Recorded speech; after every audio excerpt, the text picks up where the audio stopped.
Hello, and welcome to Message in the Middle with Marianne. We all know that life is hard, right? It's messy, it's unpredictable, but it can be wonderful all at the same time.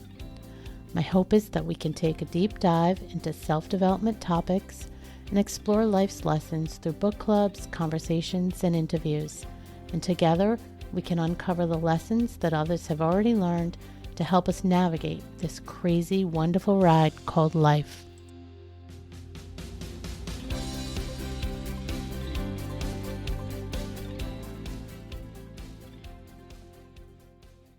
Hello and welcome to Message in the Middle with Marianne. Today I have Rachel Lounds with me. Rachel is a confidence coach and an imposter syndrome specialist. She specializes in helping women overcome self-doubt and imposter syndrome so they can reach their career and personal goals. Rachel has over 25 years working in advertising and has always had a deep interest in human behavior and psychology, positive psychology. Hello, Rachel. Thank you for joining me today. Hi there. How are you? Thanks for having me. You're very welcome. And in case anybody didn't pick up on it, Rachel has a beautiful Australian accent and is coming to us from Australia. So we can all be jealous of that. Well, I'm actually British, so it's British Australian. You didn't tell me that before. Oh, I thought you knew. There is a little something there. Yeah. Little twang. Yeah. Your little twang. I have one too. So before we dig in and start talking about some of your core competencies and what you do in your coaching practice, why don't you tell us a little bit about how you got here? Because you were an executive in the advertising world for a long time, very successfully, and changed that direction and started something new. So tell us a little bit about that journey. Okay. Well, I worked in advertising for 25 years, and at the end of 2019, I was working in a very toxic environment and I left that job. I was glad because it was time. I was ready to leave. I wanted to do something different.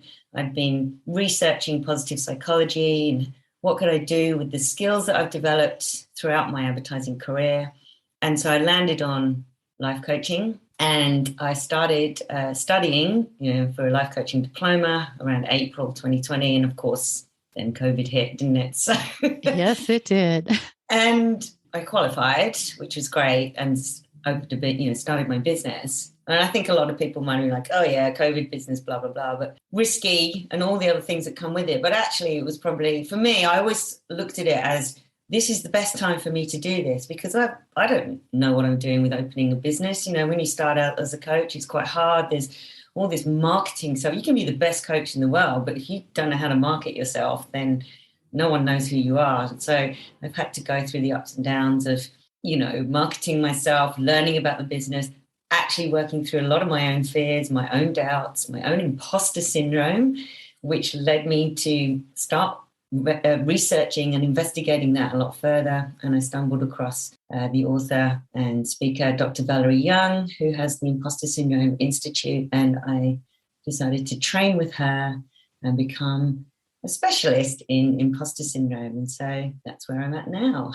So that's a good segue because I was going to ask you, for those that maybe don't know what that is off the top of their head, to kind of give us a little rundown of what imposter syndrome is. And also, I know you mostly work with professional women and around career coaching and that kind of thing as where this falls. But I also think it falls more broadly in personal life. I know you do as well. So anything you can kind of talk to around that. So what is it and how does it show up either in our career or in our personal life? Yeah, sure. Imposter syndrome is not a syndrome at all, just to clear that up. It's not a psychological disorder. It's actually a phenomenon. So it's a set of feelings. But it's when an individual secretly believes that they are not as talented, competent, or capable as other people seem to think that they are. And so they have this constant fear that they're going to be found out or exposed as a fake, a fraud, or a phony.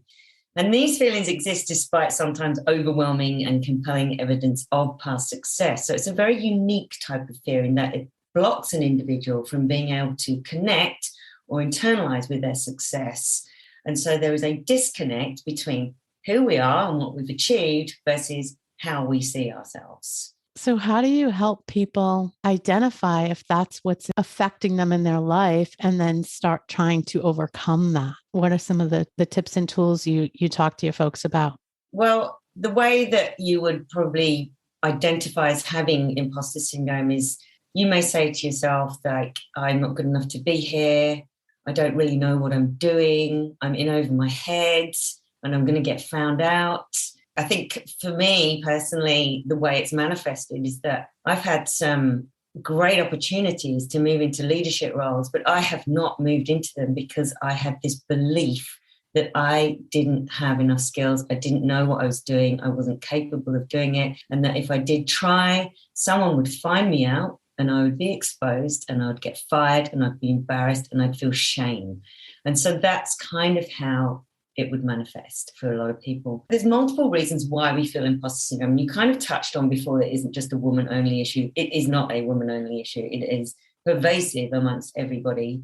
The way that you kind of need to work through that is to understand what your origin story of imposter syndrome is. So there are perfectly good reasons why we might experience it. So we need to contextualize it more and personalize it less, because the subject has been over-psychologized, meaning that we think about it in purely individual terms, and we think the issues to, problems to fix ourselves. But there are perfectly good reasons why we might feel it. I mean, one, of course, is family messages and expectations when we're growing up, right? We've all had those messages around, oh, you haven't achieved enough, or maybe success is defined in a way in your family that you don't feel that you could ever meet, like educational expectations, not receiving praise for your grades, like your parents obviously want the best for you, so they're going to push you a bit harder. But what you learn as a child is that you're not perfect. You need to be perfect to be accepted. And, praise for kids is like oxygen. So if you're not getting that praise, you're going to be like, why, there's something wrong with me. And so that's where it kind of can start for a lot of people. But of course, we don't all get raised by the same people, so we don't all get the same messages. So there's more going on than that. There is the confidence gap, the well-documented confidence gap between people who identify as men and women and people who identify as men. And that is obviously a kind of contextually societal thing where women are held back quite a lot because of unconscious bias in workplaces, the fact that women are raising children a lot. And so there's a lot of differences between women moving into leadership roles and being accepted as leaders. There's all sorts of things that go. That's just one talk in itself, right? And there's issues related to diversity and inclusion, which is a good segue from that. There's being a woman is one, being a person of colour, having a disability. Maybe you work in a workplace where English isn't your first language, and so you don't have that sense of belonging if you're one of the first or the few or only person who looks or sounds like you. And so you don't have this sense of belonging, and therefore you can start questioning whether you deserve to be there. And there's situational factors. So even like where you work, like the industry you work in. So people who work in rapidly changing, highly informational, dense fields like science, technology, engineering, medicine, all places that no human can possibly keep up, yet we think that we should.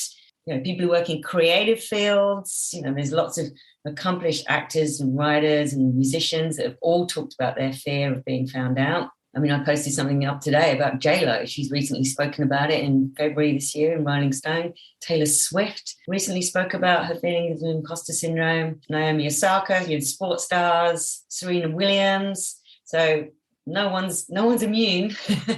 Yeah, it's everywhere. It's everywhere. You weaved in, you alluded to it several times when you were talking, and I was going to ask you about it anyway, but perfectionism. It ties in there, right? It's weaved into how we see ourselves and striving to be something mostly from external factors kind of pushing us there. Do you see that coming hand in hand all the time when you're working with people? Yeah, with my clients, perfectionism is, something that is very common, particularly in women. We're always trying to strive for the absolute best. And of course, for the perfectionist, we're never satisfied. We always think we could have done better. And it's all about performing flawlessly. So anything less than 100% will evoke shame. We'll judge ourselves as being like we haven't done enough. And of course, perfectionism stands in the way of progress, right? There's a difference between a healthy drive to excel and perfectionism. Like, perfection also is not achievable, right? Nothing is 100% perfect. So it's a fallacy. But we have our own levels of what we see as perfect. And of course, we can never achieve it because it's not possible. And so we can go into all the sorts of sabotaging behaviors like procrastination, because we don't believe we can achieve the perfect level. And so we procrastinate, and therefore we have an excuse for it not being perfect because we didn't give it our best shot. Or we might overwork or over prepare and just keep going. And in a sense, for organizations, that means that your talent and your employees are burning themselves out by working. And they're also burning through your revenue. If you work on an hourly basis type model, they're burning through your revenue by clocking up time on jobs that could easily have been done a long time ago. I was going to say, and even if it's not workplace related, in your own life, it's this constant sort of hamster wheel to try to get to that unreachable place, right? That place that we think we can go to. It's so, I never really put the two things together as far as I'm thinking about it as we talk, and I'm thinking that perfectionist, you're chasing to get to that state that you probably can never reach because it's not attainable. But yet on the flip side, I could see how having the imposter syndrome, you're also feeding into your mind, your mind's feeding you with these thoughts of, I can't do that. I can't be that. So I could kind of see these two things kind of button heads up against each other. Yeah, they go hand in hand, very much so. Yeah. Yeah. So interesting. Yeah. So talk to me a little bit about the work you do in this space, because I know, again, I'm going to throw another like buzzword out there, but it falls right in with the same grouping, and it limiting beliefs, right? Unconscious bias around, who you can and can't be, or what you can and can't do. And recognizing those things in ourselves sometimes is a challenge. Yeah. And then even if you do recognize it, like rewiring your thoughts to eliminate it. Yeah. That's even trickier, It right? is. And I think the way that we get through imposter syndrome is, one, we need to normalize it, right? And what we're doing today by talking about it is normalizing it, because how many people are out there going, I'm the only one who thinks like this? And no, you're not, right? And I deliver workshops on imposter syndrome, the Rethinking Imposter Syndrome workshop that was developed by the Imposter Syndrome Institute. And one of the things that a lot of people say at the end of the workshops, or I ask people what their takeout is, that, most of them say, it's good to know that I'm not alone. And trust me, you are not alone, right? So the stat out there that's thrown around a lot is that 70% of people will experience imposter syndrome at least one time in their life. There's all sorts of other studies. There was a study in 2017 of UK executives that found that 80% of CEOs and 81% of managing directors said they sometimes feel out of depth and that they're struggling in their role. So it's more pervasive than we realize. And because no one's talking about it, then we're all like, oh, I'm the only one. And we have this internal world where we believe that we are not good enough. But in actual fact, a lot of people are feeling the same way. So let's normalize it and start bringing it out in the open so that we can start fixing it.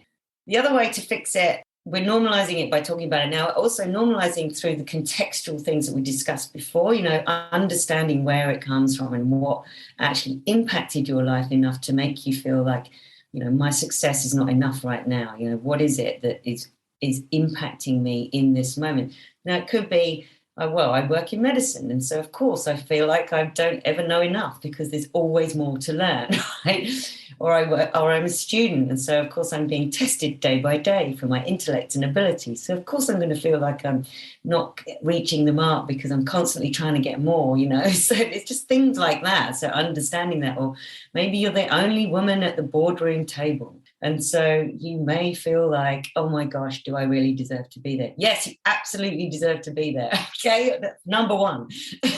I'm fascinated by this topic because you're rolling into something that I've talked about with other people, and it's thoughts aren't really anything more than a thought until we put these stories around them. And so just some of those things you just said, like, I'm the only woman in the boardroom. Yeah, so what? That's the only fact, right? Yes, you might be the only woman in the boardroom, but so what? What does that mean?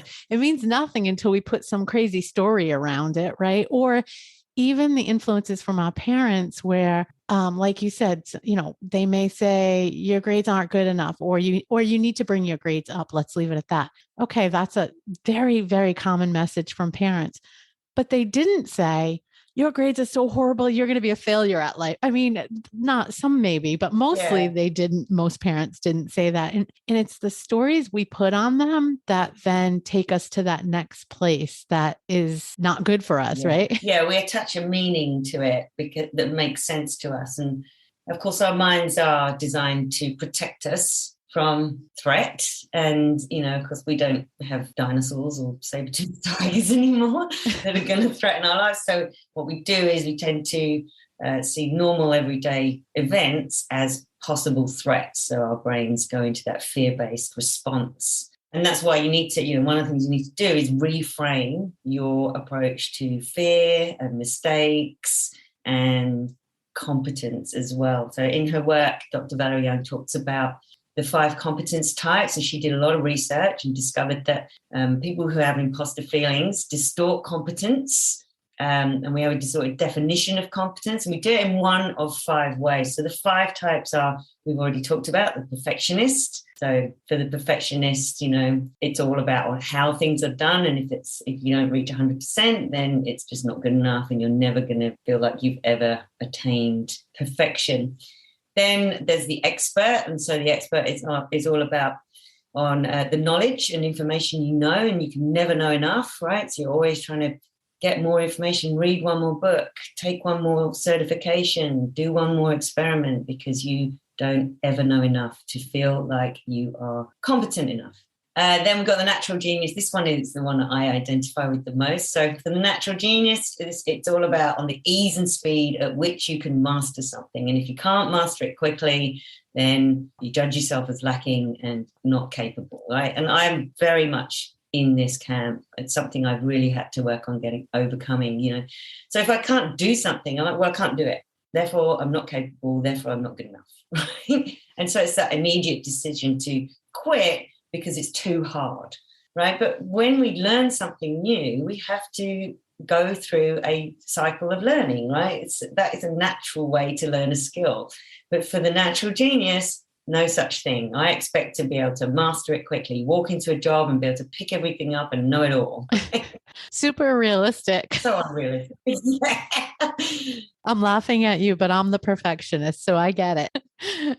All right, go ahead. There's 2 more.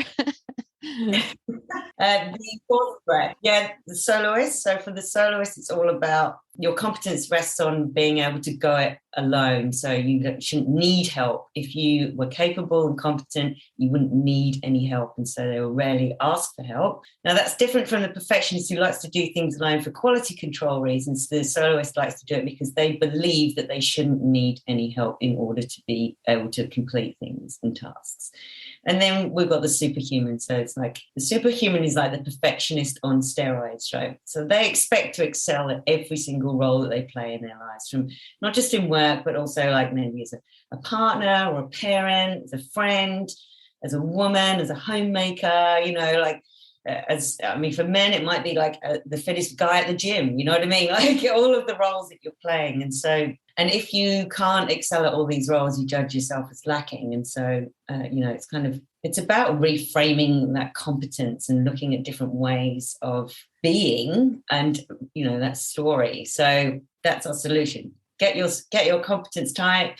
For a perfectionist, the way to reframe is, the first time I do something, it might not be as good as the second or the third, or done is better than none. I love that perspective on all of those. And I did not know it broke out into 5 types like that. I think it's super interesting. Mm-hmm. I will say, as a recovering perfectionist, that it takes practice, right? So you have to then switch that story up and then keep reinforcing that story. And, my motto has been this year, good enough is good enough. Like you can't have it all perfect, and it's okay to do some things messy and just figure it out as you go along. And you do reinforce as you go that it's okay. Like the world doesn't fall apart and you learn things and you get better and all things fall into place. And the ones that don't, they're not supposed to. So I do think that, you have to keep Yeah. reinforcing those messages, I think, to yourself. 100%. You've got to carry on, because if you don't, what happens? You just get stuck, right? Yeah. And that's why you've got to reframe, failure and mistakes, because when you feel like an imposter, to make a mistake is to fail. But we all have setbacks, and we'll experience setbacks and adversity along the way. It's how you handle them that matters. And as the late, great Nelson Mandela put it, I never lose, I either win or I learn. So turn those losses, those perceived losses, into, okay, what did I learn here? And give yourself a break. It's so hard on ourselves as imposters, right? like that's it, I can't do it. Not true. Every single successful person in the world has experienced a setback or a failure of some kind. And it's really about how you view it. It's like, okay, that didn't work. How can I make it work? Open up your world. Be curious about how you can solve things. And as I say, we are all a work in progress. So we have to learn as we go. And so just keep going, regardless of how confident you feel. Just keep going, because the more you do something, the better you're going to get at it, the more confident you will feel. And soon you'll master it and you'll be like, oh, I can't believe I just yeah, think like that about that situation. I do. I agree with that. You made me again think about something else that I heard. I don't know, when I was looking at your stuff and I was doing some research, you used the term comparisonitis. Am I saying it right? Mm-hmm. And I think that too can tie into this. And I know a lot of women in this group. I mean, it's something we've touched on before, because I think I shared, a lot of us have been on sort of a wellness journey, and there's a natural habit to look at your neighbor and go, well, they're going faster than me, or they changed this habit and I haven't yet, or they, whatever, right? And just to kind of look around and compare your progress to their progress. So tell me a little bit about your thoughts on that topic and what that looks like. Well, I mean, the best example I can use is a friend of mine was telling me about how she was comparing her life to someone else on social media. And I said, well, we're assuming that person is having the best life ever, right? But let's face it, on social media, it is completely curated. I'm living my best life, right? You have absolutely no idea what is going on in that person's life. And so comparisonitis kills confidence, it kills creativity. And what is really underneath comparisonitis, comparing ourselves to other people? It's envy, right? It's envy, and it's fear, and it's jealousy. And these are all negative thought processes and thinking and traits, right? What does that bring you? That brings negativity and lack into your life, right? It just keeps that cycle of negative thinking. I'm not good enough because I'm not as good as they are, and therefore I cannot achieve that. I mean, yes, you can achieve anything you want to in life, but by comparing yourself with others in a negative, envious kind of way, it's not doing you any good. Look at other people who are living a life that you want to live, and start seeing it as an inspiring story and something that you can achieve yourself. Like, oh, they're living a great life. I would love to live that life. I wonder how I can do that, and start again being curious about what can you do to achieve what you really want in your life. Because if you're just looking at someone's life and going, they've got a better life than me and I hate them, well, what are you doing about it? What are you doing to change your life? You're not doing anything about it by being envious and jealous. These are all lower vibrational thought processes. They're negative energy. You need to bring your energy up into the next vibrational level so that you can start attracting more of what you want in your life. And this is all about the law of energy and attraction, right? I'm not an expert on that by any means, but I do understand that your thought process is really at the heart of your belief system. So if you don't believe that you can live a life as good as they have, so it's more about, well, what do you really want? What do you want out of your life? And how can you bring that into your life? Stop worrying about what other people are doing, because you really don't know what's going on in their lives. You have no idea. They could be fighting with their husband every single night, as far as you know. But their pictures on social media are like, oh, look at us. We're sitting on rocks, loving each other. Are they? We don't know. You're right. We don't know. Again, you just alluded to a different topic I was going to ask you, which is, you're big, I think, on setting intention and having a daily practice for setting intentions. And why you made me think of that is because when you were talking about the law of attraction, I think it ties into that, right? You setting intentions for what you want in your life and how whether it's how you want your day to go, how you want your minute to go, or how you want your life to go. It's setting your intentions and putting that out there. And I think you sort of have a little framework for doing that on a daily basis. Am I right on that? Is that something you believe in? I do believe in it. Yeah. I mean, personally, it's something I encourage in my clients. It's at the beginning of when we work together, because I have a program called Power Up Your Potential. And at the very start of that, we set our intentions for what we want to achieve out of the program, because you're here, you're there for a reason.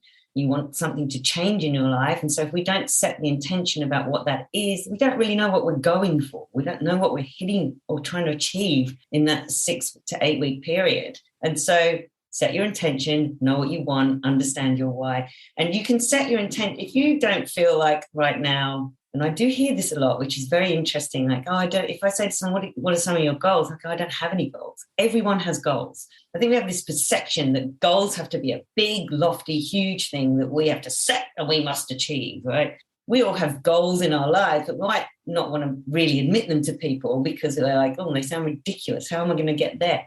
Break it down into smaller goals, and then set the intention about achieving that particular goal. So, for example, if you're not feeling so good, I have down days. I've had a down day this week, right? Instead of like wallowing in that, I'm like, okay, I'm going to feel what I'm feeling. And then tomorrow I'm going to set the intention to have an inspiring day. So I woke up in the morning and I'm like, today I'm going to have an inspiring day. My day will be inspirational. And so that's an intention and a positive affirmation for the day. Your goal could be every day I'm going to set a positive intention and affirmation. That could be your goal. That's it. Yeah, it doesn't have to be that big. No, it's a good point. I think creating a daily practice around setting those intentions, I think it can really make a difference. So there was something around the aggregation of marginal gains that you put out there. So can you explain that? Because I think, again, for people that have been on any kind of journey of change, transformation, trying to get healthier or career change, whatever, just any kind of transformation. I think understanding that as we look at new habits and changing our life, I think that's super important. And I would love for you to explain it. Okay, so the aggregation of marginal gains was a concept and strategy that was introduced by David Brailsford, who's performance coach of the British cycling team. And this is something that I read about in James Clear's book, Atomic Habits. And it really resonated with me. There's quite a lot in that book that I didn't really resonate with, but this is the one thing that really stuck in my mind. It's something that I use personally. It's something I use with my clients. It's in my course. It's something I remind people of all the time. It's a really handy tool, and that's because it helps us to reach our goals in a more easier way. Like, it's a little mindset shift, right? So it's this idea that you can break down, well, it's the persistence of searching for a tiny margin of improvement in everything that you do, right? So it's the idea that you can break down everything that you do in your life to improve each area by 1%. And then when you put it all together, the increases in improvement are significant, right? So the way I've used this with myself and one of my friends, who's also a client, is that we both play tennis. And tennis is a extremely hard game to crack, which is one of the things why I love it, because it's constantly challenging me, because it's a lot about strategy. I mean, there's fitness, yes, there's an element of talent, but a lot of it is about strategy. And so I was struggling with my serve, and I went and got some coaching, and all the time, every time I went and got some coaching, I was getting frustrated because I couldn't get my serve better. And then I'd read about this 1% incremental change. And so every time I went to get some tennis coaching, worked on my serve, even though inside of me, my imposter was beating me up really bad, like, can't do it, I'm never going to get this right. My natural genius was having a party in my head. I kept the flip side of that is that I kept reminding myself, okay, what's the 1% incremental change and improvement that I have made in this session today? And that might have been that I've mastered the ball throw so that it's straighter, it doesn't spin, it doesn't go forward.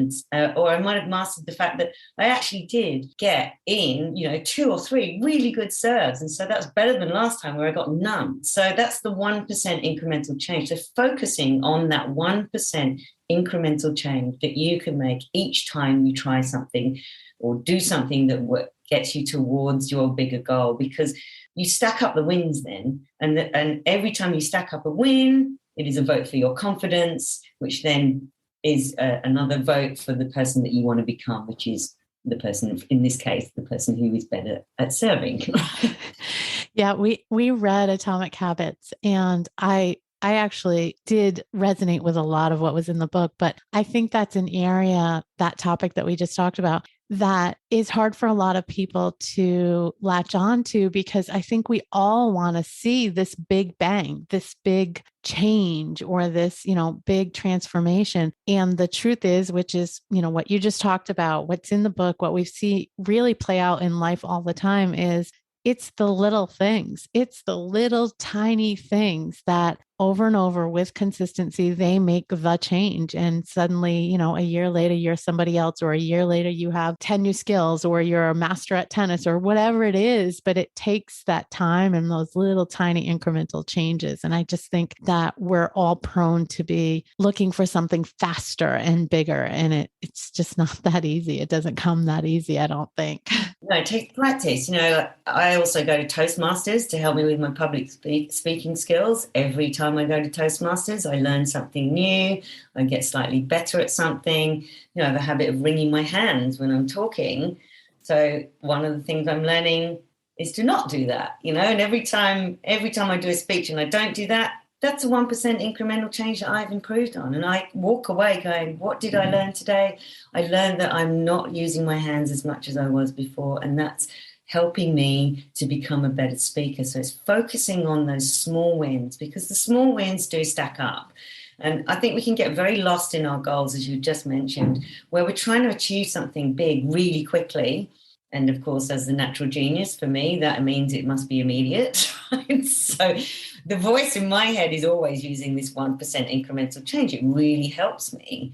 The same with this. If you mentioned you identified as being a perfectionist, maybe it's that time where you go, I've done enough, and you walk away and you let it go, and that is your one win, for that week or whatever. And stack that up and say, yes, I'm getting better at this. I'm letting go of my perfectionism, and it's not slowing me down, and I'm getting things done quicker, So. You have no idea, since you're being so open and honest. I mean, I've told these guys when I started with this podcast, right? This was really hard for me because I didn't know what I was doing. Mm-hmm. And I mean, I'm still not an expert, of course, but I know a little bit more than I knew 2 months ago. Right. And I did so much research, and I took classes, and I tried to do all the things to get ready. And I still kept procrastinating because I wasn't perfect enough. There's that perfectionist, right? And then I said, you know what? I'm just going to start, and it's going to be good enough, and I'm going to be messy, and I'm going to just figure it out as I go along. And each and every time, I mean, I do take stuff away each time, and I'm learning as I go. And it's funny what you just said, because I've had episodes where I've been editing and I'm like, it's not quite good enough. I want it to be a little bit better. And, after a couple hours or so, I'm like, I'm just walking away from it. This is, I'm going to call it a win, and I'm going to say, this is good. And the things that I'm picking at, most people aren't going to notice. And it's just me. It's me being that perfectionist. So I think, and I just put that out there just like you did with your story, because I think we all have kind of these things. And I think when you can start to conquer them, it is kind of freeing. Yeah, you've got to master your mindset and your inner self-talk. Yeah. And face your fears. We have to face our fears. So when we get to that kind of the cusp of our comfort zone, which is where we start to feel fear, we've got to reframe that into like, actually, this is where I'm growing. It's a growth phase, because on the other side of fear is growth. Yeah. And so when we push out of our comfort zone, or we start to push towards the edges of it, yes, we feel fear. We're like, no, I'm going to retreat. But actually, see it as a sign that you are growing, that you're going to learn something new. And yes, it's going to be uncomfortable for a little while. You might even have moments where you do retreat, but come back to it, like give yourself that opportunity to push past your fear and your discomfort, because we're on the other side of that is something so good, and it's a different version of you, and it's one that's growing, and look at it in a different way. Yeah. And it feels, I know for me, and I think you too, when we talked before, it definitely feels great when you can stop pushing past those boundaries and really tap into some things that you just weren't willing to challenge yourself with in the past. So I think that's really great. Never as bad as you think it is. No, Right? it's never as bad. As you think it is. Right. That's true. This has been really, really great advice. I definitely will put all of the ways that people can contact and connect in with you, and you do coaching and you do workshops and lots of other great stuff. And you have some resources on your website, and we'll put that all out there. But Take the imposter quiz. The imposter quiz. There you go. What is the best way? Just, the single best way to connect? Is it the website? Yeah, you can connect on the website. If you do want to talk more about imposter syndrome, then you can book in for a complimentary coaching consultation. We can talk about how it's affecting you, what you really want to change, and how coaching with me might be able to help you with that. Or you can find me on Instagram if that's your thing. It's Poschology, POSCHOLOGY_coaching. You did a good job with that one. Thank you. And for those who don't know, Poschology is actually positive psychology as a word I made up. So I put the two together. See that? You're a genius. You made your own word. It's my advertising background. Oh, that's true. Your advertising background. Thank you so much for talking with me today. This has been really great. Yeah, it's been wonderful. Thank you so much. Thanks for your time. Thank you for listening to this episode of Message in the Middle with Marianne. If you enjoyed the podcast, please take a minute to share it and write a review, as it helps bring new listeners to our audience. If you'd like to keep the conversation going between episodes, please join us at Facebook group Message in the Middle with Marianne.